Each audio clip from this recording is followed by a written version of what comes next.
IDI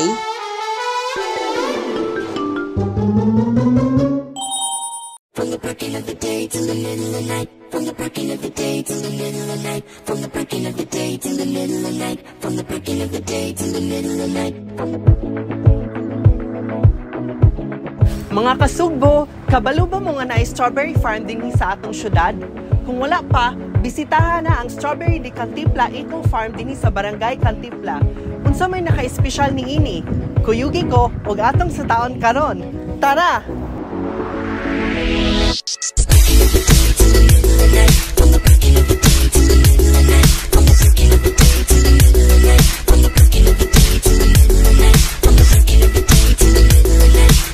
Kung gusto nimo moadto sa Sergio Strawberry Farm sa Dalaget, Southern Cebu, apan dili nimo kaya ang taas na pagbiyahe nga 4 to 6 ka oras, mahimo nimong bisitahon kini nga alternatibo nga naara sa sulod sa lungsod, subay sa National Trans Central Highway.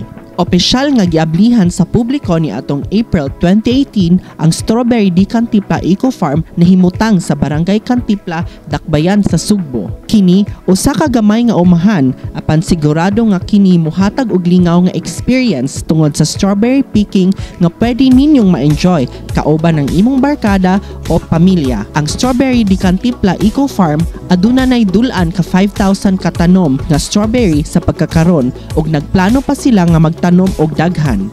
Ang ilang tumong mao ang pagbantog og labing minus 20,000 ka strawberry plants. Ang ilang mga seedlings gikan pa sa La Trinidad, Benguet. Mao ang lami sa prutas wala kaayoy kalainan. Tungod kay duol ra ang distansya gikan sa city proper nga usa ka oras ang biyahe, dali ra kaayo ang pag-adto sa umahan. Ang Strawberry Farm abli gikan sa 8 sa buntag hantod sa alas 6 sa gabi na naghatag og igong panahon sa mga bisita sa pagbisita sa lugar. Matod ni Miss Mera, usa sa mga caretaker sa farm, ang tingbunga sa strawberry magsugod sa Disyembre hantod sa Mayo. Ang matag strawberry nga inyong makuha tag 10 pesos lamang matag usa. Gawa sa strawberry picking, aduna sab sila'y resto nga nagtanyag og nagkalaing-laing klase sa pagpreparar sa strawberries nga fresh from their farm.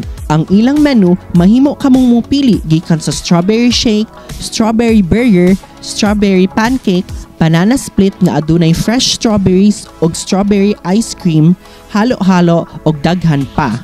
Para makaabot didto, ang pagsakay sa habal-habal mao ang pinakapaspas nga paagi sa pag-abot sa farm nga nagkantidad og 200 pesos or more. Ang ilang entrance fee 50 pesos sa adult samtang 10 pesos sa mga bata. Timan-i nga ang pampublikong transportasyon dili magamit sa lugar. Mao ang best option is to ride a taxi or mogamit og private vehicle. So there you have it mga kasugbo, mo kini ang Strawberry di Cantipla Eco Farm nga nahimutang dinhi sa Barangay Cantipla. Kuyugi ko kanunay sa pagdiskubre sa Sugbo aron kita makaingon IDI na ding ani sa Sugbo.